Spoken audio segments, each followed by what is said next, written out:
News ಅವರಿಗೆ ಮತ್ತೆ ಸ್ವಾಗತ. ಚರ್ಚೆ ಮಾಡ್ತಾ ಇದ್ದೀನಿ. ಶಂಕರ್ ಅವರೇ, ಇವತ್ತು ವೈಎಸ್ ಜಗನ್ ಬಹಳ ದೊಡ್ಡ ಪ್ರಮಾಣದಲ್ಲಿ ನಿಮಗೆ ಒಂದು ರೀತಿ ಎದುರಾಳಿ ಆಗಿರೋದ್ರಿಂದ ಬಹುತೇಕ ಈ ಭಾಗದಲ್ಲಿ ಅದನ್ನು ಎನ್ಕೇಜ್ ಮಾಡ್ಕೊತಾ ಇದ್ದೀವಿ. ಹೋರಾಟದಲ್ಲೂ ಕೂಡ ವೈಎಸ್ ಜಗನ್ ಪಾರ್ಟಿಯ ಪ್ರಮುಖ ಪಾತ್ರವಾಗಿ ಕಂಡು ಬರ್ತೇವೆ. ಅನೇಕ ಕಡೆ ನೋಡ್ತಾ ಇದ್ವಿ. ಸೋನಿಯಾ ಗಾಂಧಿ ಪಾಠ ಕಲಿಸ್ತೀವಿ, ಬರಲಿ ಲೋಕಸಭಾ ಚುನಾವಣೆಗೆ. ಈ ವೈಎಸ್ ಜಗನ್ ಮುಗಿಸೋಕೆ ಏನಾದರೂ ಈ ಒಂದು ತಂತ್ರ ಮಾಡಿದ್ರ ಅಂತ ನೋಡಿ. ಜಗನ್ಮೋಹನ್ ರೆಡ್ಡಿಗೆ ಅವರಿಗೆ ಅವರ ಪ್ರಭಾವ ಇರ್ತಕ್ಕಂಥದ್ದು ಸೀಮಾಂಧ್ರದಲ್ಲಿ, ತೆಲಂಗಾಣ ಶಾಸಕರಿದ್ದಾರೆ, ಹೌದು ಇದ್ದಾರೆ, ಎಂ ಪಿಗಳಿದ್ದಾರೆ, ಇದೆಲ್ಲ ಇದ್ದಾರೆ. ಅವ್ರ ತಂದೆಗೂ ಪ್ರಭಾವ ಇತ್ತು, ಅಲ್ಲಿ ಪ್ರಭಾವಶಾಲಿ ಆಗಿದ್ದು ನಾನಾ ಕಾರಣಗಳಿಗೋಸ್ಕರ ಪ್ರಭಾವಶಾಲಿಗಳಾಗಿದ್ದಾರೆ. ಅವರು ತೆಲಂಗಾಣ ಮಾಡೋದ್ರಿಂದ ಅವ್ರಿಗೇನು ಪ್ರಬಲ ಆಗೋದಿಲ್ಲ. ಮತ್ತು ಜಗನ್ಮೋಹನ್ ರೆಡ್ಡಿ ತೆಲುಗು ದೇಶಂನವರು ಸ್ವಲ್ಪ ಕನ್ಸಿಸ್ಟೆಂಟಾಗಿ ಅದನ್ನು ವಿರೋಧ ಮಾಡ್ತಾ ಇದ್ದಾರೆ ತೆಲಂಗಾಣನ. ಹಾಗೆ ಅವರೊಂದು ನಿಲುವು ತೆಗೆದುಕೊಳ್ತಕ್ಕಂಥ ಸಾಧ್ಯತೆ ಇದೆ. ಕ್ಲಾರಿಟಿ ಇದೆ ನಿಮ್ಮ ಪೊಲಿಟಿಕಲ್. ನಮ್ಮ ಲಾಭ ಆಗಲಿ ನಷ್ಟ ಆಗಲಿ ಈ ರಾಜ್ಯ ರಚನೆ ಆಗಲೇಬೇಕು. ಸೀಮಾಂಧ್ರದಲ್ಲಿ ಲಾಭ ಆಗುತ್ತೋ ಬಿಡುತ್ತೋ ನೋಡಿ, ಆಂಧ್ರ ತೆಲಂಗಾಣದಲ್ಲಿ ಆಗುತ್ತೋ ಬಿಡುತ್ತೋ, ಸರಿಯೋ ತಪ್ಪೋ 3 ವರ್ಷದಿಂದ ಕಮಿಟ್ಮೆಂಟ್ ಮಾಡಿದ್ವಿ. ಅವತ್ತಿನ ಹೋಮ್ ಮಿನಿಸ್ಟ್ರಿ ಅದನ್ನು ಅನೌನ್ಸ್ ಮಾಡಿದ್ರು. ಇಂಪ್ಲಿಮೆಂಟೇಷನ್ 2.5 ವರ್ಷ ತಡ ಆಯ್ತು. ಅದನ್ನ ಕಮಿಟ್ಮೆಂಟ್ ಇತ್ತು. ಆಮೇಲೆ ನಮ್ಮ ಎಲೆಕ್ಷನ್ ಮ್ಯಾನಿಫೆಸ್ಟೋದಲ್ಲೂ ಹೇಳಿದ್ವಿ. ಎಲೆಕ್ಷನ್ಗಿಂತ ಮುಂಚೆನೇ ಇದನ್ನೆಲ್ಲ ಹೇಳಿದ್ವಿ. ನಾವು ಅಧಿಕಾರಕ್ಕೆ ಬಂದರೆ ಪಾರ್ಲಿಮೆಂಟಲ್ಲಿ ಕೇಂದ್ರದಲ್ಲಿ ಮಾಡ್ತೀವಿ ಅಂತಕ್ಕಂಥ ಮಾತನ್ನು ಹೇಳಿದ್ವಿ. ಒಂದು ಬೈಟಿಂಗ್ ದಿ ಬುಲೆಟ್ ಅಂತ ನೀವೇ ಹೇಳ್ತೀರಿ ಎಲ್ಲ ಮಾಧ್ಯಮದವರು. ಹಾಗೆ ಸರಿಯೋ ತಪ್ಪು ಒಂದು ಗಟ್ಟಿಯಾಗಿರ್ತಕ್ಕಂಥ ನಿರ್ಧಾರ ತೆಗೆದುಕೊಳ್ಳಿ. ಆದರೆ ರಾಜಕೀಯವಾಗಿ ರೀಪೋಲರೈಸೇಷನ್ ಆಗ್ತದೆ. ಸೊ ಎರಡು ರಾಜ್ಯಗಳಲ್ಲಿ ಆಡಳಿತ ತೆಲಂಗಾಣದಲ್ಲೂ ಆಗ್ತದೆ, ಸೀಮಾಂಧ್ರದಲ್ಲೂ ಆಗ್ತದೆ, ಪೋಲರೈಸೇಷನ್ ಆಗ್ತದೆ. ಯಾರೆಲ್ಲಿ ಬಿಜೆಪಿ ಒಂದ್ ಕಡೆಗೆ ಇರ್ತದೆ, ಕಾಂಗ್ರೆಸ್ ಒಂದ್ ಕಡೆಗೆ. ಕುತೂಹಲ ಇರ್ತಕ್ಕಂಥದ್ದು ಶಂಕರ್ ಅವರೇ, ನೀವು ಅಧಿಕಾರ ಹಿಡಿತೀರಿ, ಯಾರ ಜೊತೆ ಹಿಡಿತೀರಿ ಅನ್ನೋ ಪ್ರಶ್ನೆ. ತೆಲಂಗಾಣದಲ್ಲಿ TRS ಜೊತೆ ಸೇರ್ಲೇಬೇಕಾಗತ್ತೆ, ಸೀಮಾಂಧ್ರದಲ್ಲಿ ವೈಎಸ್ ಜಗನ್ ರೆಡ್ಡಿ YSR ಕಾಂಗ್ರೆಸ್ ಜೊತೆ ಸೇರ್ಬೇಕಾಗತ್ತೆ. YSR ಜಗನ್ಮೋಹನ್ ರೆಡ್ಡಿ ಮುನ್ಸ್ಕೊಂಡು ಹೊರಗೋಗಿರ್ತಕ್ಕಂಥ ನಮ್ಮ ಮನೆ ಹುಡುಗ, ನಿಮ್ಮ ಪಕ್ಷದವರು ಈಗಲೂ ಕೂಡ. ಹೌದು, ನಮಗೆ ಹೋಗಿ ಹೊರಗಡೆ ಹೋಗಿ ಕಾಂಗ್ರೆಸ್ನಿಂದ YSR ಬಹಳ ಸ್ಪಷ್ಟ. ನನಗೆ ಒಂದೇ ಕಲ್ಲಿನಲ್ಲಿ 2 ಹಕ್ಕಿ ಹೊಡೆಯುವಂತ ತಂತ್ರ ಕಾಂಗ್ರೆಸ್ದು. ತೆಲಂಗಾಣದಲ್ಲಿ ಬಂದ್ರೆ TRS ಸೇರಿಸ್ಕೊಳ್ತೀವಿ, ನಮ್ಮವರೇ ಅವರು. ಇಲ್ಲಿ ಸೀಮಾಂಧ್ರಕ್ಕೆ ಬಂದ್ರೆ ವೈಎಸ್ ಜಗನ್ ರೆಡ್ಡಿ ಜೈಲಲ್ಲಿ ಇರ್ಬೋದು, ಆದ್ರೆ ಅವರು ನಮ್ಮವರೇ. ಹೂಗಾರ್ ಒಂದೇ ನಿಮಿಷ ನಾಟಗೌಡ್ರೆ, TSRಗೆ ಇನ್ನೇ ಇಶ್ಯೂ ಏನಿದೆ?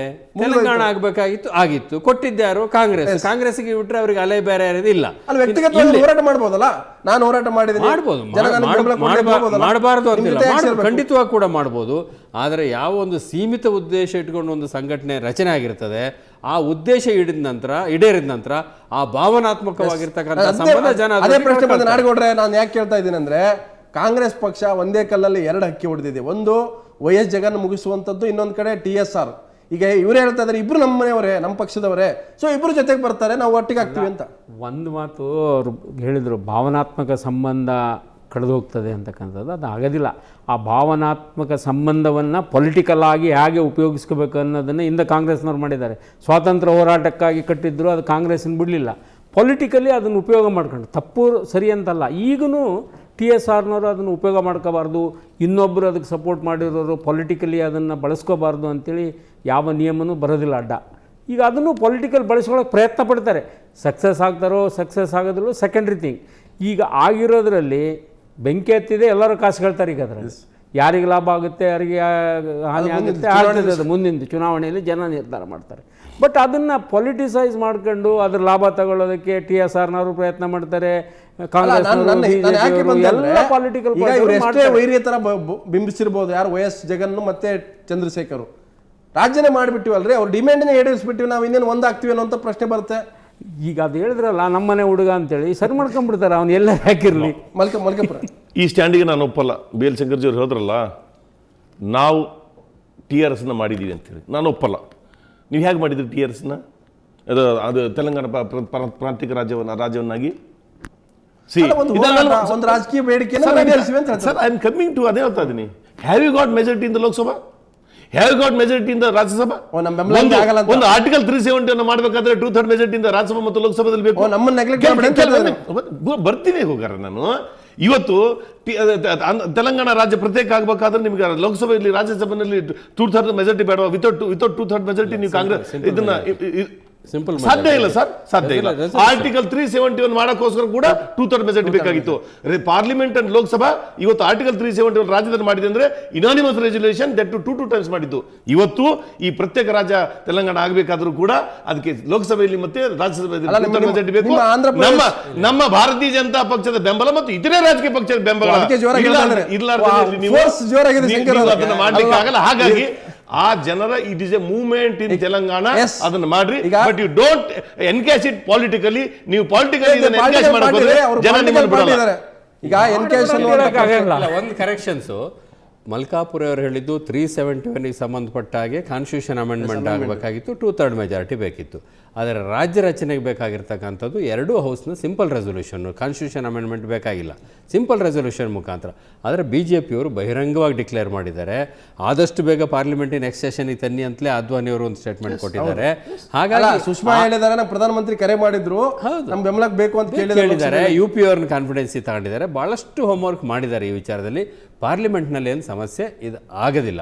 ಆದರೆ ಆಂಧ್ರ ಮತ್ತು ಸೀಮಾಂಧ್ರ ಮತ್ತು ತೆಲಂಗಾಣದಲ್ಲಿ ಸಾಕಷ್ಟು ರಾಜಕಾರಣ ಇನ್ನೂ ನಡೀತದೆ. BJPಯವರು ರಾಜಕಾರಣ ಮಾಡ್ತಾರೆ, ಯಾಕಂದ್ರೆ ಇವರು ಒಪ್ಪಿದ್ರು. ನಿಜವಾದ ಭಯ ಏನು ಗೊತ್ತಾ ಲಕ್ಷ್ಮಣ್ ಅವರೇ, ನಾವೇನಾದರೂ ಕಾಂಗ್ರೆಸ್ನವರು ಈ ಬಾರಿ ತೆಲಂಗಾಣ ಪ್ರಾಂತ ಪ್ರತ್ಯೇಕ ರಾಜ್ಯವನ್ನು ಮಾಡಲಿಲ್ಲ ಅಂದ್ರೆ ಮುಂದೆ ಈಗಿರೋ ವಾತಾವರಣ ನೋಡಿದ್ರೆ ಕೇಂದ್ರದಲ್ಲಿ NDA ಸರ್ಕಾರ ಬರುತ್ತೆ, BJPನವ್ರು ಮಾಡೇ ಮಾಡ್ತಾರೆ. ಹಾಗಾಗಿ ನಾವು ಅದನ್ನ ಎನ್ಕೇಜ್ ಮಾಡ್ಕೊಂಡು ಒಂದೇ ಒಂದು ಕಾರಣಕ್ಕೆ ಈ ಬರುವ ಚುನಾವಣೆಗಳಿಗೆ ಜನರು ಲಾಭ ಪಡಬೇಕು ಅನ್ನೋ ಒಂದೇ ಒಂದು ಉದ್ದೇಶಕ್ಕೆ ಮಾಡಿದರೆ ವಿನ ಪ್ರಾಮಾಣಿಕವಾಗಿ ಮನಸಾಪೂರ್ವಕ ಮಾಡಿದ ಕೆಲಸ ಅನಿವಾರ್ಯತೆ ಇಲ್ಲ. ನಾನು ಹೇಳಿದ್ರೆ fittest of the survival politics ಅಲ್ಲಿ YS ಜಗನ್ಗೂ ಕೂಡ ಕಾಂಗ್ರೆಸ್ ಸೇರಿಸೋಕೆ ನಿಮಗೇನು ಹಿಂಜರಿಕೆ ಇಲ್ಲ, TRS ಚಂದ್ರಶೇಖರ್ನ ಸೇರಿಸೋಕೆ ಹಿಂಜರಿಕೆ ಇಲ್ಲ ನಿಮಗೆ. ಸರ್ ನೋಡಿ, TRS ಮತ್ತು ಕಾಂಗ್ರೆಸ್ಸು ಅನೇಕ ಸಂದರ್ಭದಲ್ಲಿ ಹೊಂದಾಣಿಕೆಯಿಂದ ರಾಜಕಾರಣ ಮಾಡಿರ್ತಕ್ಕಂಥ ಉದಾಹರಣೆ ಇದೆ.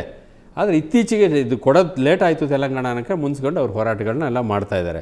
ಹಾಗಾಗಿ ಸಮಾನ ಉದ್ದೇಶ ಇರತಕ್ಕಂಥ ಸಮಾನ ಮನಸ್ಕರಾಗಿರ್ತಕ್ಕಂಥವ್ರು ಒಂದು ಕಡೆ ಬರ್ತಕ್ಕಂಥ ರಾಜಕೀಯ ಕೇಳಿ ಹೊರಗಾಕ ಪ್ರಶ್ನೆ ಇಲ್ಲ. ಜಗನ್ ರೆಡ್ಡಿ ಅವರದ್ದು ವ್ಯಕ್ತಿಗತವಾಗಿರ್ತಕ್ಕಂಥ ಕೆಲವು ಸಮಸ್ಯೆಗಳು, YSR ನಂತರ ಮುಖ್ಯಮಂತ್ರಿ ಆಗಬೇಕು ಅಂತಕ್ಕಂಥ ಬಯಕೆ ಇತ್ತು. ಅವರು ಕಾರಣಾಂತರದಿಂದ ಕಾಂಗ್ರೆಸ್ನವ್ರು ಮಾಡಲಿಲ್ಲ. ಆಗ ಇವ್ರನ್ನ ಮಾಡಿದ್ರು, ನಮ್ಮ ಯಾರು ರೋಸಯ್ಯನವ್ರನ್ನ ಯಾರನ್ನ ಮಾಡಿದ್ರು.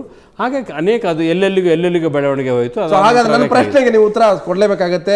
ಒಂದ್ ವೇಳೆ ಸೀಮಾಂಧ್ರ ರಾಜ್ಯ ಸರ್ಕಾರ ರಚನೆ ಆಗೋದಾದ್ರೆ ನೀವು YS ಜಗನ್ಗೂ CM ಮಾಡ್ತೀರಿ, ಹಳೆ ತಪ್ಪಾಗಿದೆ. ಸದ್ಯಕ್ಕೆ ಆ ಪ್ರಶ್ನೆ ಕೇಳಿ, ಇನ್ನು ಮುಂದಿನ ಮೇವರೆಗೂ ಆ ಪ್ರಶ್ನೆ ಉದ್ಭವ ಆಗೋದಿಲ್ಲ. ಅದಾದ ನಂತರ ಚುನಾವಣೆ ಆದ ನಂತರ ಯಾರು ಗೆಲ್ತಾರೆ ಯಾರು ಸೋಲ್ತಾರೆ ಅಂತ ಈಗಲೇ ಹಾಗೆ ಹೇಳಿ. ಒಂದು ನಾಡಗೌಡ್ರೆ, ಇಲ್ಲಿ ತೆಲಂಗಾಣ ಮತ್ತು ಸೀಮಾಂಧ್ರದ ಫೈಟ್ ಇರ್ತಕ್ಕಂಥದ್ದು ಹೈದರಾಬಾದ್ ಬಗ್ಗೆ. ಹೈದರಾಬಾದ್ ಇವತ್ತು ಸಾವಿರಾರು ಕೋಟಿ ರೂಪಾಯಿ ಇವತ್ತು ಆದಾಯ ಕೊಡುತ್ತೆ ಸ್ಟೇಟ್ ಎಕ್ಸ್ಚೆಕರ್ಗೆ, ಸೆಂಟ್ರಲ್ ಎಕ್ಸ್ಚೆಕರ್ಗೆ. ಅದ್ರ ಜೊತೆಗೇನೆ ಸೀಮಾಂಧ್ರ ಭಾಗದ ಎಲ್ಲಾ ಕೋಟ್ಯಾಧೀಶರು ಅಲ್ಲಿ ಬಂಡವಾಳ ಹಾಕಿದ್ದಾರೆ. ಸೊ ಆ ಕಾರಣಕ್ಕಾಗಿ ಇವತ್ತು ತೆಲಂಗಾಣಕ್ಕೆ ಹೋಗುತ್ತೆ ಅದರ ಹೈದರಾಬಾದ್. ಸೊ ಆ ಫೈಟ್ ಇರ್ತಕ್ಕಂಥ ತೆಲಂಗಾಣಕ್ಕಿಂತ ಹೈದರಾಬಾದ್ ಯಾರಿಗೆ ಸಿಗುತ್ತೆ, ಅದ್ರ ಮೇಲೆ ಯಾರು ಪ್ರಭುತ್ವ ಸ್ಥಾಪಿಸ್ಬೇಕು ಅನ್ನುವಂಥದ್ದು. ಈಗ ನೋಡಿ, ಅದೇ ಮೂಲಭೂತ ಅಲ್ಲೇ ಆ ಹೈದರಾಬಾದ್ ಹೋದ್ರೆ ತೆಲಂಗಾಣದಾಗ ಏನು ವ್ಯಾಲ್ಯೂನೇ ಇಲ್ಲ, ಇವ್ರಿಗೂ ವ್ಯಾಲ್ಯೂ ಇಲ್ಲ, ಅವ್ರಿಗೂ ವ್ಯಾಲ್ಯೂ ಇಲ್ಲ. ಹಾಗಾಗಿ ಅದು ಯಾರಿಗೆ ಹೋಗ್ತದೆ ಅನ್ನೋದಕ್ಕೆ ಈಗ ಸದ್ಯ ಇಬ್ಬರು ನಡು ಬಿಟ್ಟಿದ್ದಾರೆ. ಬಹುತೇಕ ಅದನ್ನ ಪ್ರತ್ಯೇಕ ಇದನ್ನಾಗಿ ಟೆರಿಟರಿ ಯೂನಿಯನ್ ಆಗಿ ಮಾಡಬೇಕಾದಂಥ ಪರಿಸ್ಥಿತಿ ಬರ್ತಿದ್ದು ಏನಾಗ್ತದೆ ಹೇಳೋಕ್ಕಾಗಲ್ಲ. ಅದು ಒಂದು ವೇಳೆ ತೆಲಂಗಾಣಕ್ಕೆ ಸೇರಿದ್ರೆ ನಿಜವಾಗೂ ಪ್ರಾಕ್ಟಿಕಲಿ ನೋಡೋದಾದ್ರೆ ಅದು ತೆಲಂಗಾಣ ಭಾಗಕ್ಕೆ ಒಂದು ಜಿಲ್ಲೆ ಅದು. ಹಂಗಾಗಿ ಅವ್ರಿಗೆ ಸೇರ್ಬೇಕಾಗುತ್ತೆ. ರಂಗಾರೆಡ್ಡಿ ಜಿಲ್ಲೆಗೆ ಬರ್ತದೆ ಅದು ಪಕ್ಕಕ್ಕೆ. ಹಾಗಾಗಿ ಸೇರ್ಬೇಕಾಗ್ತದೆ, ಅಟ್ಯಾಚ್ ಡಿಸ್ಟ್ರಿಕ್ಟ್ ಆಫ್ ಹೈದರಾಬಾದ್. ಹಂಗಾಗಿ ಅದು ಹೋದ್ರೆ ಇವರಿಗೆ ಆಂಧ್ರ ಸೀಮಾಂತರ ಆಂಧ್ರಕ್ಕೆ ಮುಂದಿನ ಚರ್ಚೆ ಮಾಡ್ತೇನೆ. ಅದಕ್ಕಿಂತ ಮೊದಲು ಒಂದು